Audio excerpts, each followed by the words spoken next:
Tudo bem, pessoal? Beleza? Vamos iniciar aqui mais um tópico dentro da área de farmacologia. E o tópico abordado agora, nessa parte dessa aula, é o uso de medicamentos anestésicos locais. Os medicamentos anestésicos locais, hoje, eles são exaustivamente utilizados numa série de procedimentos onde nós não temos a necessidade de estar realizando um bloqueio total do paciente. Então, existem alguns tipos de procedimentos e cirurgias e tratamentos que podem ser feitos, onde eu só preciso bloquear localmente a sensibilidade de um determinado local e não deixar o paciente desacordado, né? Fazer um bloqueio total. E de onde surgiu essa ideia dos anestésicos locais? Então, surgiu há algum tempo atrás com Albert Niemann, que observou, né, que as folhas de eritroxilon coca, de cocaína, tinham essas propriedades aí analgésicas. Na verdade, isso era uma coisa que já era utilizado há muito tempo pela população indígena, e ele observou isso e pensou em realizar o uso dessas substâncias para algumas situações, alguns procedimentos. Ele viu como vantajoso isso. Mas era uma coisa que já era utilizado pelos indígenas, né, pela população de determinadas regiões que plantavam coca, eles já tinham esse conhecimento prévio. E aí Von Hepp, ele conseguiu, né, fazer a utilização da cocaína, né, das folhas da eritroxilon coca, como anestésico local, tá, em 1880 aí, mais ou menos. Freud iniciou, né, o uso clínico, Kohler em oftalmologia, tudo como efeito anestésico, tá, gente? Hall em odontologia, Halsted, ele fez um bloqueio nervoso em cirurgia, Corning anestesiou medulas, né, de cães em cirurgias também. E até essa data aqui, 1885, se vocês olharem, olha o espaço de tempo, né, desde o uso com Von Hepp até Corning. São 5 anos, né, se difundiu muito rápido o uso do extrato, né, da eritroxilon coca ou da cocaína para anestésico, perdão, efeito anestésico. O caráter de necessidade fisiológica da cocaína fez, a dependência da cocaína fez com que ela seja utilizada e gerasse problemas aos pacientes, né? A gente já sabe mais ou menos, né, todos já devem ter visto como é que é uma pessoa que faz o uso de cocaína. E aí, em Horn, foi o camarada que começou, ele observou isso e começou a pensar um pouquinho diferente. O que ele começou a pensar? Ele começou a tentar criar moléculas parecidas com a cocaína, que não tinham aquele caráter psicogênico que a cocaína tem. Então ele começou a desenvolver uma série de derivados sintéticos da cocaína, até que em 1905 surgiu o primeiro anestésico sem caráter psicogênico, que foi a procaína. Tá bom? Então, e a partir da procaína surgiram uma outra enormidade de diversos anestésicos locais, que são os que a gente conhece, que existem até hoje. Então, falando um pouquinho da cocaína, que foi a primeira a ser descoberta, a gente tem que entender mais ou menos o porquê que ela faz esse efeito anestésico local. Porque eu sei que a cocaína, que veio lá da eritroxilon coca, ela inibe a recaptação de monoaminas. E aí que dá todas aquelas sensações a gente conhece da cocaína. Porém, ela também tem uma propriedade, que é o quê? Um bloqueio de canais de sódio. Canal de sódio onde, Bruno? Canal de sódio de neurônios. E aí, principalmente, ela vai estar bloqueando os canais de sódio, até o uso dela como anestésico, de neurônios sensoriais. Então, aqueles neurônios que têm sensações, sensação de toque, né, de dor, de tudo, a gente consegue bloquear com o uso da cocaína e, claro, né, a cocaína foi o primeiro, mas os derivados todos a partir da procaína. Então, a ideia é perder a sensibilidade ao toque, sensibilidade à dor, pressão, tudo, e a gente consegue bloquear um determinado local e manipular qualquer tipo de coisa nesse local sem prejuízo do paciente sentir o toque, sentir dor no momento da manipulação daquele determinado local. Mas os problemas da cocaína foram todos o quê? Todos esses efeitos aqui, ó, que ela pode estar causando. E aí isso, né, que não era uma coisa que era desejada para quando a gente utilizava a cocaína como anestésica local. E aí que está um pouco dos problemas do porquê do uso dela. Por isso que se foi criado, né, vários derivados sintéticos a partir da cocaína, a procaína foi o primeiro, para que a gente tenha aí sim uma atividade anestésica sem o caráter psicogênico, que está envolvido com o quê? Com o bloqueio da recaptação de monoaminas. Que a gente consegue observar aqui nessa figura, um exemplo aqui de um neurônio. Esse neurônio, a gente tem aqui, essa estrutura cinza é um transportador, um recaptador de noradrenalina, que é importante para quê? Para acessar a atividade simpática. A gente faz essa recaptação e a MAO dentro do neurônio, ela vai estar fazendo a degradação dessas monoaminas, dessa norepinefrina. E quando a gente tem o uso da cocaína, né, que é o efeito dela que a gente já conhece, ela vai estar bloqueando essa recaptação, aumentando assim a oferta de norepinefrina, aumentando a efetividade naquele determinado órgão. Mas para a gente, né, o efeito anestésico ele não está envolvido com essa atividade, mas sim com o bloqueio de canais de sódio. Bloqueio de canal de sódio, Bruno, que está envolvido com o que no neurônio? Com disparo, com potencial de ação. Então, aquele neurônio que recebe um estímulo e você quer levar a informação para o cérebro, você utilizando o anestésico local, você bloqueia o transporte dessa informação. Então, vamos supor, o paciente sofreu um bloqueio anestésico no ombro, onde eu fiz um bloqueio do braço inteiro. Qualquer manipulação que for feita no braço, o bloqueio neuronal feito ali, mesmo que você tenha um estímulo lá no braço todo, ele não vai conseguir chegar até o cérebro. Por quê? Porque o anestésico está bloqueando esse potencial de ação de levar a informação para o cérebro. Bruno, quais são os anestésicos locais que a gente tem? A gente tem anestésicos locais de dois grupos principais. Eles são derivados éster ou derivados amidas. E aí, Bruno, onde que eu vou identificar isso? Aqui, ó, você vê no centro aqui da figura, como eu estou mostrando para vocês, da estrutura, você tem o radical éster. Então, a gente tem a procaína, a cocaína tem esse radical éster e a tetracaína também. E por que isso é importante? A gente tem uma série de enzimas que metabolizam fármacos e substâncias químicas. Dentre elas, a gente tem enzimas chamadas de esterases. O que esterases fazem? Elas vão clivar essa ligação que tem aqui no meio do radical éster. Então, ela cliva essa ligação. E aí, qual o problema para o anestésico local tipo éster? Que as esterases podem clivar esse anestésico local e bloquear a atividade deles. Então, isso é uma limitação do uso desses medicamentos tipo éster.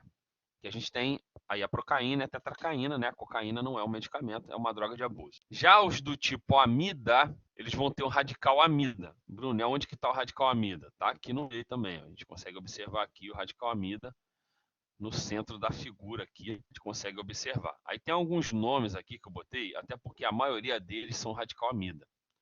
Tá? Então, ó, dibucaína, lidocaína muito conhecida, prilocaína muito conhecida, bupivacaína, né? A gente tem a mepivacaína, a articaína, todas são amidas. Tá? A benzocaína, ela é éster. Tá bom? A benzocaína, ela também é éster. Mas qual é o problema da amida? O mesmo problema que a gente tem lá no éster, a gente tem na amida. A amida pode sofrer ação de amidases. Então, aqui eu vou clivar essas ligações aqui e eu vou diminuir a eficácia do anestésico local tipo amida. Então, tanto o anestésico local tipo éster, quanto o anestésico local tipo amida, eles vão sofrer muita ação metabólica. Isso vai mudar um pouquinho a estratégia de uso dos anestésicos. Por quê?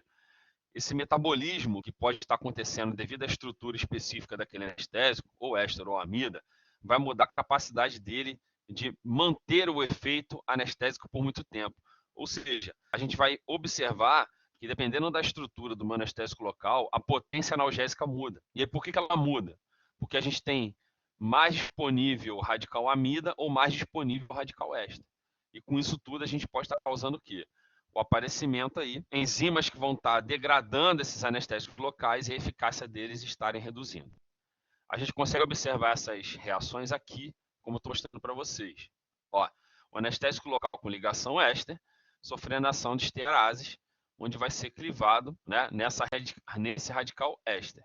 Então, a ação de esterases é clivar esta ligação aqui. Bruno, os anestésicos eles são administrados tanto no éster quanto aqui no amida, né, que é ação por amidases. Os anestésicos locais, logo assim que eles são infundidos, eles já são diretamente ativos.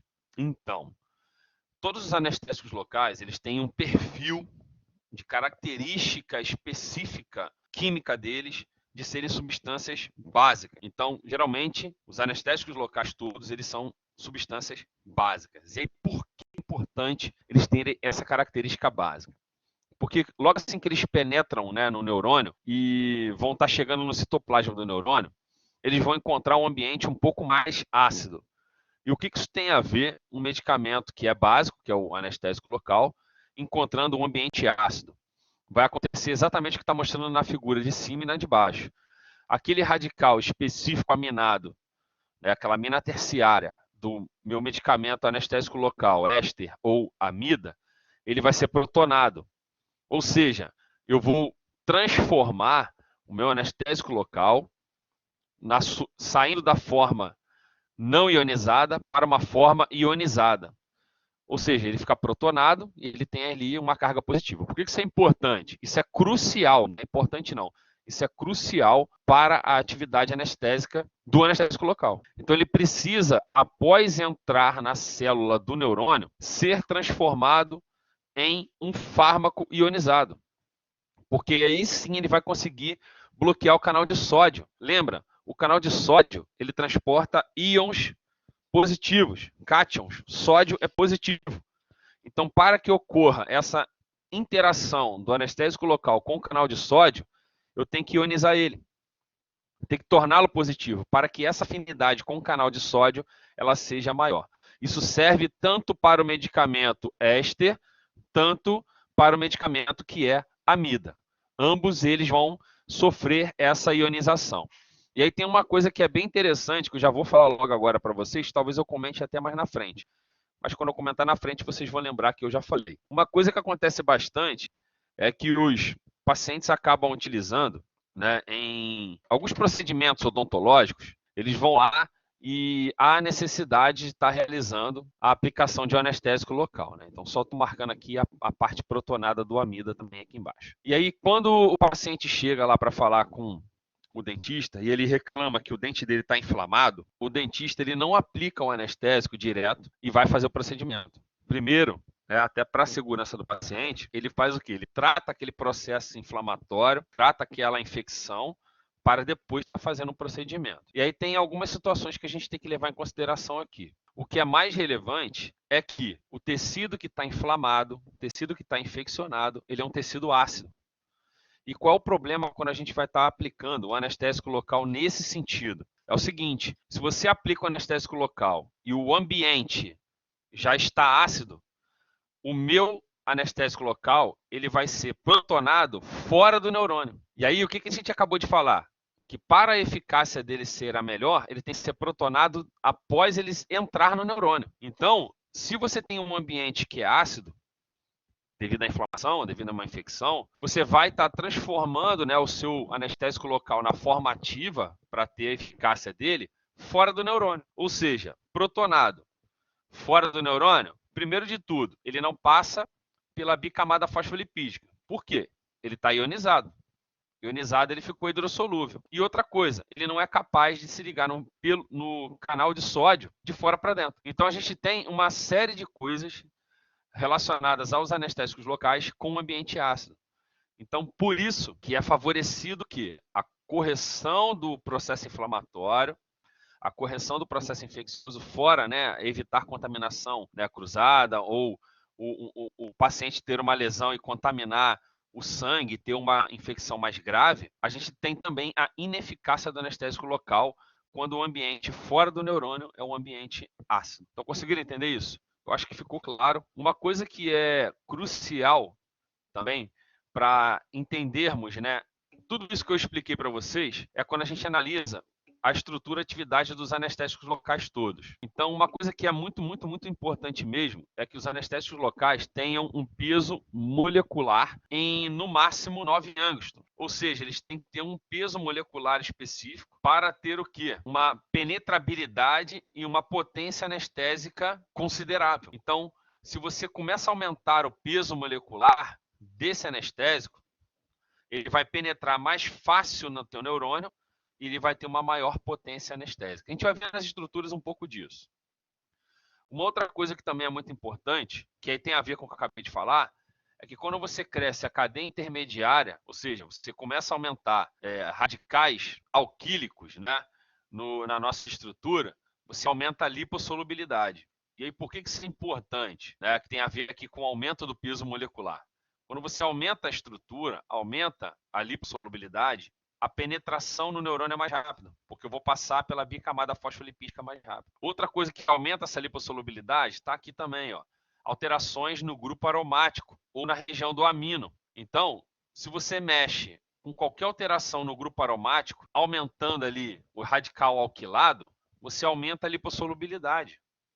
E com isso você tem o quê? Uma maior potência anestésica por você aumentar a lipossolubilidade daquele anestésico local. E foi o que está escrito nesse quadradinho aqui embaixo, que foi o que eu acabei de explicar. Ó. Radicais alquil colocados no anel aromático alteram a configuração tridimensional dessa molécula e aumentam a lipossolubilidade. Outra coisa que ajuda bastante quando você aumenta os radicais alquil é você esconder a região da amida ou esconder a região do éster. Ambas as situações, a gente faz o quê? Aumentando os radicais alquilados ali no anel aromático, pelo arranjo tridimensional, né, conformacional da molécula, ela pode ter momentos em que ela esconde o éster ou esconde a amida. O que isso acarreta, Bruno? A gente tem uma dificuldade maior das enzimas esterases, né, e as amidases degradarem aquelas regiões. Por quê? Por causa do impedimento estérico, por causa do impedimento de configuração espacial, você impede que a enzima chegue até aquele determinado local para poder estar fazendo esse processo de metabolismo, a degradação do anestésico local. Ou seja, esses radicais alquil, além de aumentar a lipossolubilidade, aumentar a potência, eles impedindo a chegada dessas enzimas, aumentam o tempo de efeito também do anestésico local. E aí aqui o último tem um exemplo, né? Por exemplo, a substituição de uma metila no nitrogênio aminado por uma butila. Então aumentei o tamanho do radical alquilado e aumentei também a lipossolubilidade quando a gente compara a mepivacaína de metila e a bupivacaína de butila. Olha o nome, como é que é bem sugestivo, onde a bupivacaína tem uma maior lipossolubilidade. Outras coisas também relacionadas à estrutura e atividade, né? Eu vou pontuando algumas coisas aqui relacionadas a eles. Algumas coisas eu até já comentei com vocês. Por exemplo, são bases fracas, né? Eles vão ter que se tornar, né, catiônicos em solução por causa do pH. Isso vai favorecer o quê? O seu efeito farmacológico. O grupo carbonila, que está lá no meio, tanto do éster quanto da amida, é importante para a atividade anestésica. Aí aqui algumas alterações moleculares. Ó. Quando eu coloco um halogênio, um cloro, no anel aromático, a procaína, que não tinha o cloro, e a clorprocaína, que tem o cloro, a clorprocaína tem o quê? Um aumento da velocidade de hidrólise e reduz a toxicidade quando a gente compara a prilocaína. Olha outro exemplo. Não ter o radical metila na posição 6 do anel aromático, a prilocaína faz o quê? Com que ela seja metabolizada mais rápido. Por quê? Está mais exposto o éster, está mais exposto a amida, tá bom? Então, isso aqui são considerações que quando a gente começar a olhar a estrutura, vocês vão acabar lembrando dessas condições estrutura e atividade. E por que isso é importante, Bruno? Isso é importante porque durante o processo de desenvolvimento de medicamentos, a indústria farmacêutica, né, ou farmacêutica que está trabalhando em cima, né, do desenvolvimento de um novo anestésico local tem que estar pensando nisso, porque a gente quer fármacos novos, melhores, com maior potência, com maior tempo de efeito, para a gente estar fazendo uma anestesia mais tranquila. Dentre eles, a gente tem aqui a análise nessa tabela aqui de características farmacocinéticas, né? Claro que eu não coloquei todos, mas coloquei alguns aqui principais e a gente consegue comparar a duração da ação, o perfil de ionização deles, que pode acontecer com a 7.4 fora da célula, o pKa, todos eles vamos ver que são bases fracas, ligação com a albumina, potência anestésica, e esse POA é a potência de lipossolubilidade, né, do coeficiente de partição óleo-água. Então a gente tem um anestésico local que é o padrão, que a gente vai comparar, que é a prilocaína, foi o primeiro. E todos os outros eu comparo com a prilocaína. Então, por exemplo, lidocaína é 4 vezes mais lipossolúvel que a procaína. A potência dela também é 4 vezes maior. Porém, a lidocaína liga muito na proteína plasmática. A lidocaína ela tem a chance de ficar ionizada 3:1. Ou seja, 3 moléculas ionizadas fora do neurônio para uma não ionizada. coisa que a prilocaína era 32:1. E a duração do efeito aqui está 16 minutos. Tetracaína a gente consegue fazer a mesma comparação, você vê a potência lipossolúvel aumenta, a potência relativa aumenta, se liga também a proteína plasmática e a duração do efeito aumenta. A mesma coisa a gente consegue observar na bupivacaína. Então, o que a gente consegue tirar de lição em relação a isso? Que o tipo de anestésico ele tem uma duração diferente uns dos outros. Então, por exemplo, compostos de curta duração, prilocaína e clorprocaína. Vão durar ali alguns minutos. Média duração, lidocaína, mepivacaína e prilocaína. Longa duração, tetracaína, bupivacaína e etidocaína. Tem outros, né? Aqui só estou dando alguns exemplos que eles são enquadrados em tempo de duração. E o que vai mudar de um para o outro, Bruno? A estratégia. A gente já sabe que alguns duram mais tempo, o efeito anestésico, outros de maneira intermediária, outros têm uma ação mais curta. E o que isso tem a ver com o procedimento que vai ser feito? Ué, o procedimento for longo, você tenta usar um de longa duração. Se for intermediário, média duração. Se for um procedimento rápido, de curta duração. Que aí você faz o procedimento, após o paciente, você terminar o procedimento, o efeito anestésico local vai passando, o paciente vai voltar a ter sensibilidade. Vamos falar um pouquinho sobre eles aqui. Olha os tipo éster aqui primeiro, tá? Prilocaína, introduzida em 1905, utilizada apenas para infiltração, tem baixa potência, início lento e duração curta. Clorprocaína, também é do tipo éster, um início rápido de ação, porque você botou um halogênio, e também é de curta duração. Ela tem uma toxicidade aguda reduzida, porque ela é metabolizada rápido, e a toxicidade parece ser consequência do metabisulfito como conservante da clorprocaína e não diretamente da clorprocaína.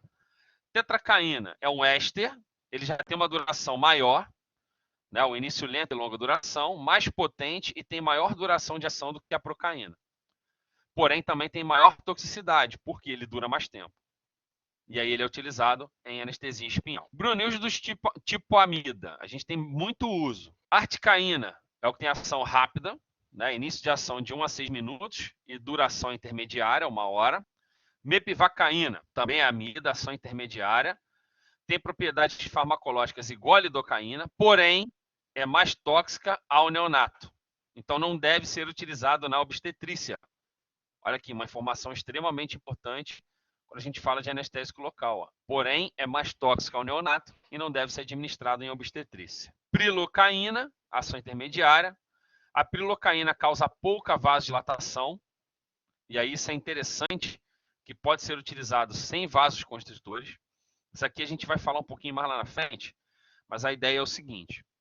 Quando a gente injeta um anestésico local num determinado tecido, a gente quer que ele fique lá e o tempo que ele fica lá, ele está bloqueando o neurônio.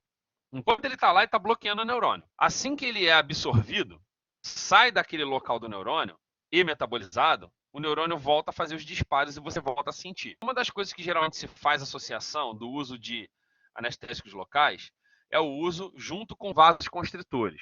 Bruno, por que eu uso junto com vasoconstritor? Porque quando você usa com vasoconstritor, você diminui a absorção e ele fica mais tempo no tecido. E geralmente quando a gente usa um anestésico local com vasoconstritor, a potência analgésica dele e a duração do tempo, ela aumenta. Então, é até interessante porque quando a gente acrescenta um vasoconstritor para fazer com que aquele anestésico dure mais tempo e fique mais tempo fazendo efeito anestésico, eu não preciso da mesma dose quando eu uso ele sozinho.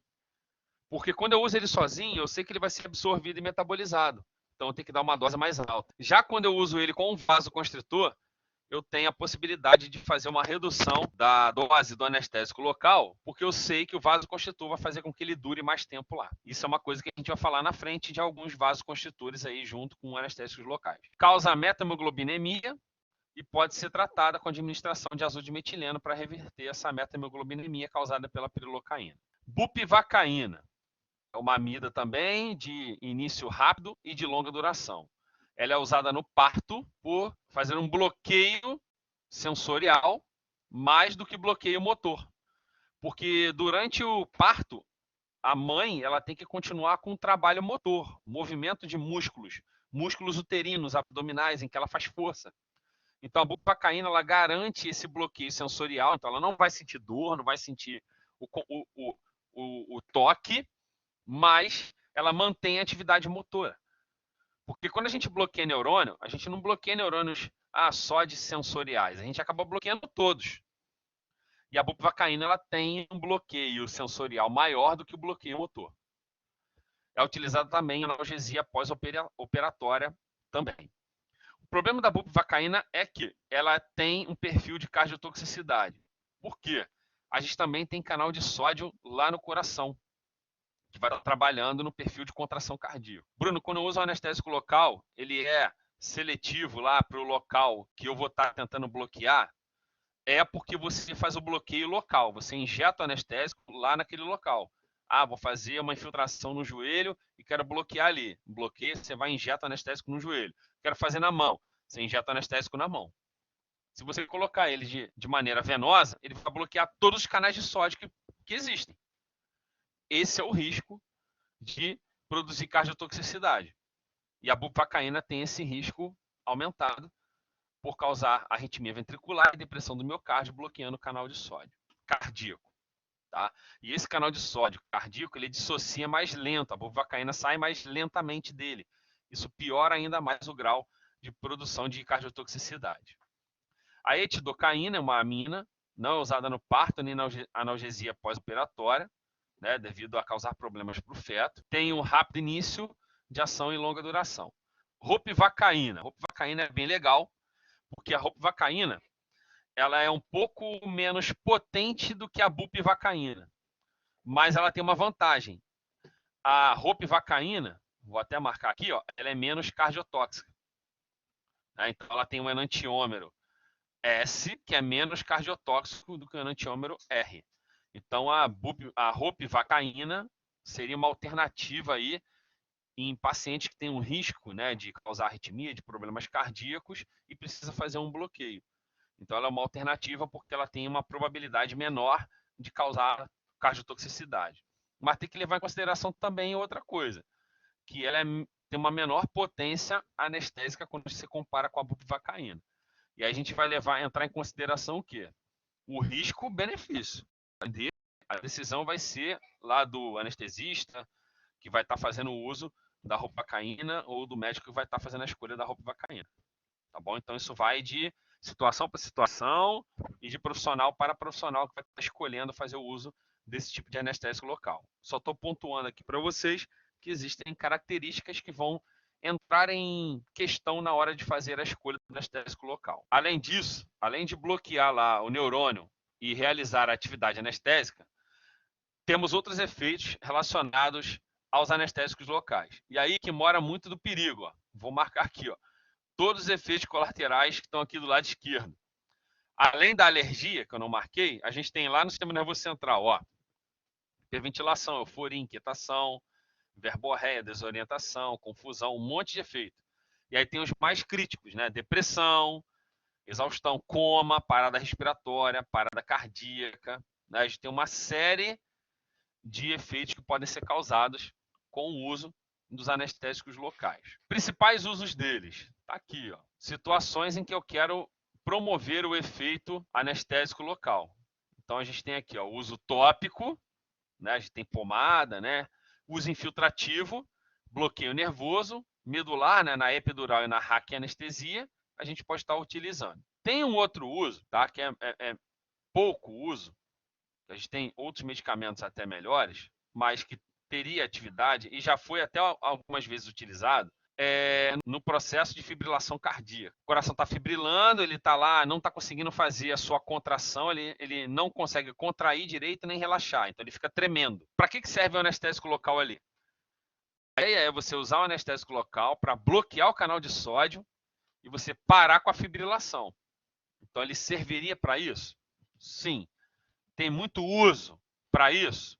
Não, tem outros medicamentos, tem outros antiarrítmicos, mas ele tem essa determinada atividade antiarrítmica. Tá? E já foi utilizado no passado muito para isso. Né? Hoje tem outros medicamentos que são utilizados mais para isso. Toxicidade deles é a hipotensão, bradicardia e a parada cardíaca, tudo relacionado ao efeito dos anestésicos locais. Aqui nessas figuras eu mostro para vocês os processos da hidrólise, tá?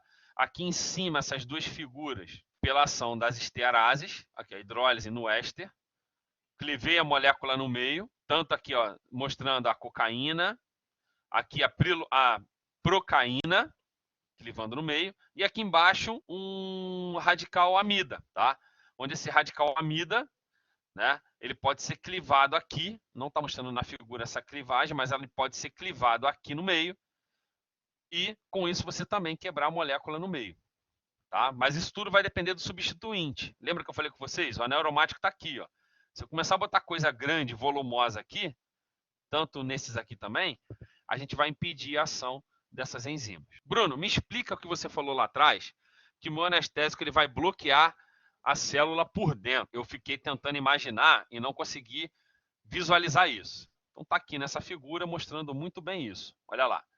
Eu tenho um anestésico local, ele vai penetrar através da bicamada fosfolipídica e por dentro ele vai bloquear o canal de sódio, como se ele fosse uma rolha, né? Aqui por dentro, mas é por dentro do neurônio. E ele vai bloquear o impulso nervoso por dentro do neurônio, tá bom? Ele vai estar atuando em canais de sódio que estão ativados, ou seja, funcionando, e inativos. Ele pode estar pegando tanto um quanto o outro. Tá bom? E aqui mostra uma outra interface que pode ser feita no canal de sódio.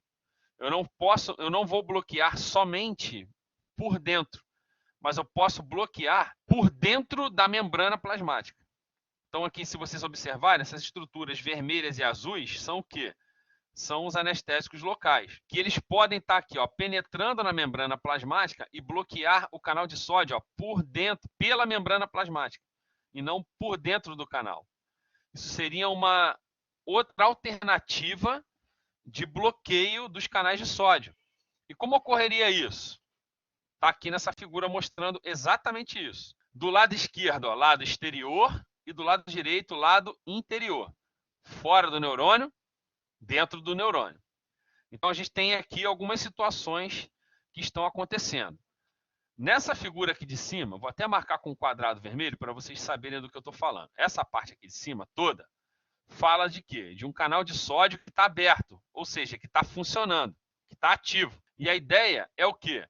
O meu fármaco, simbolizado aqui pela letra B, que é um anestésico local, que é básico, ele vai penetrar pela membrana plasmática, chega aqui no citoplasma, que é levemente ácido, ele vai ionizar e com isso ele vai bloquear o canal de sódio aqui. Então seria a alternativa de bloquear por dentro. Bruno, e bloquear pela membrana? Seguinte, ele vai permear pela membrana, aqui na membrana plasmática ele vai conseguir se difundir para dentro do canal, e aqui dentro do canal, se vocês olharem, se comunica com o citoplasma. Então aqui dentro do canal também é levemente ácido. E depois que ele se difundir para dentro do canal, aí sim ele vai se tornar ionizado e vai bloquear o canal. Então são duas situações. No final acaba acontecendo a mesma coisa. Né? A primeira situação, ele difunde por ser lipossolúvel, dentro do neurônio vai ionizar e bloqueia por dentro. Ou ele difunde pela membrana plasmática e quando ele chega lá na região do canal, que é levemente ácido, ele vai protonar, né, vai ionizar e vai bloquear esse canal. Isso acontece quando o canal ele é aberto. A gente tem a situação quando o canal está fechado. Então, a situação do canal fechado é esse retângulo azul que eu vou colocar para vocês aqui embaixo. Então, essa situação aqui do canal fechado, eu não vou conseguir fazer o bloqueio por dentro, né? O meu anestésico local ele vai penetrar, vai ficar ionizado, mas como o canal está fechado, eu não consigo entrar aqui para bloquear ele. Quando o canal está fechado, o bloqueio é só pela difusão através da membrana plasmática. Por quê? Quando ele chegar aqui nesse canalículo aqui do meu canal, essa região é levemente ácida e aí ele vai bloquear o meu canal de sódio que está inativo, fechado. Então, eu tenho essas duas propriedades dos anestésicos locais. Eles conseguem bloquear o canal de sódio ativo e no canal de sódio ativo eles bloqueiam muito, né, bastante. E no canal de sódio inativo eles também conseguem bloquear. Aqui é só para ilustrar para vocês os estados de aberto, fechado e inativado do meu canal. Então você tem o meu canal de sódio, ele tem 4 subunidades, 1, 2, 3 e 4, onde a gente vai ter que abrir uma subunidade de vez, onde a gente tem que abrir uma subunidade por vez. Então olha aqui, o canal está fechado, ele abriu uma subunidade, duas. Vocês estão vendo que está formando um buraquinho aqui no meio. Enquanto ele está abrindo uma subunidade por vez, não está entrando sódio. Abriu 3 subunidades, e aí quando abrir as 4 subunidades, o sódio é capaz de entrar. Logo assim que eu fizer o disparo e eu conseguir realizar a corrida através da superfície do neurônio do potencial de ação, esse canal de sódio ele não vai ser mais utilizado. Então, o que eu vou fazer? Após ele ser ativado, ele migra para o inativado, que é nada mais, nada menos do que o quê? Uma alça, que está simbolizada aqui nessa estrutura, né? Por essa região fosforilada aqui, ela vai fazer o quê? Ela vai tampar o canal de sódio que está aberto, como se fosse uma rolha por dentro. E aí, para quê? Após eu tampar, o sódio não entra. E aí vai acontecendo o movimento inverso. Após ele estar inativado, ele vai fechando subunidade por subunidade até ele ficar fechado e esperar um novo disparo de potencial de ação, um novo estímulo de potencial de ação para ele poder abrir. Mas o anestésico local, eles acabam interferindo em qualquer um dos estágios. Outro fator que é muito importante é saber se esse medicamento está ligado muito ou não a proteínas plasmáticas. Por quê? Isso vai interferir diretamente na probabilidade de passagem desse medicamento para o feto, no caso de uma mãe estar utilizando o anestésico local. Tá bom? Então, se você observar aqui, ó, sangue materno e o sangue fetal. Aqueles fármacos que têm um alto poder de ligação proteína plasmática, eles vão ficar presos na mãe e não vão passar pela placenta. Por quê? Porque o anestésico ele só passa quando ele está livre. Então, se a gente observar aqui, ó, a gente tem uma série de anestésicos locais que vão ter um poder alto ou menor de ligação proteína plasmática. E aqui já dá para a gente pensar mais ou menos, né? Qual que a gente poderia usar numa gestante e qual que a gente poderia não usar numa gestante. O ideal era não usar na gestante aquele que se liga pouco à proteína plasmática. E seria um pouco mais indicado na gestante aquele que se liga muito à proteína plasmática. Mas, Bruno, tem a chance de causar interação. Beleza, mas a gente está discutindo o quê? Se vai chegar no feto ou não. Então, aqueles que se ligam muito à proteína plasmática têm uma probabilidade de uso maior na gestante. Por quê? Porque vai ter uma menor possibilidade de passar para o feto. Outra coisa também que é bem legal é falar sobre o grau de ionização, né, que eu falei. Isso é diretamente relacionado ao pH. Então, o que eu estou mostrando aqui para vocês? Que olha a figura que está descrevendo, ó. Quanto menor o pH, uma maior concentração de próton, maior chance do meu anestésico local estar ionizado. E para ele estar ionizado, é interessante somente no meio intracelular. Fora da célula, não. Por quê? Ionizado fora da célula, ele não entra. Então, vamos lá. Para permear pela membrana, ele tem que estar não ionizado, lipossolúvel. Uma vez que ele entrou, aí sim é interessante ele estar ionizado, que ele vai conseguir se ligar no canal de sódio e bloquear esse canal de sódio. Aqui é uma tabela que eu sempre acho para vocês em livro, né, resumindo muita coisa do que a gente sempre está falando, né, que é bem legal. Então tem aqui os anestésicos locais tipo éster e anestésico local tipo amida, aplicação clínica, situações que eu uso, efeitos adversos, contraindicações e considerações terapêuticas, para a gente prestar atenção com o uso desses medicamentos. Bruno, você comentou sobre aquele negócio de vasoconstritor, eu até entendi, mas eu não consegui visualizar. Tá aqui, ó. Olha só, por exemplo, você tem aqui um tecido que você vai estar fazendo uma injeção do anestésico local. Então, eu infundi o anestésico local aonde, Bruno? Aqui, ó, vou marcar para vocês de vermelho. Aqui. E aí, eu quero que ele faça o quê? Que ele bloqueie os neurônios nessa região. Só que, se você olhar aqui do lado, tanto de um lado quanto do outro, você tem os vasos que vão absorver esse anestésico, vão tirar ele da mucosa. E quanto mais rápido eu tirar ele, mais rápido o efeito dele diminui, porque ele vai parar de bloquear o neurônio. Então, o uso do vasoconstritor é o quê?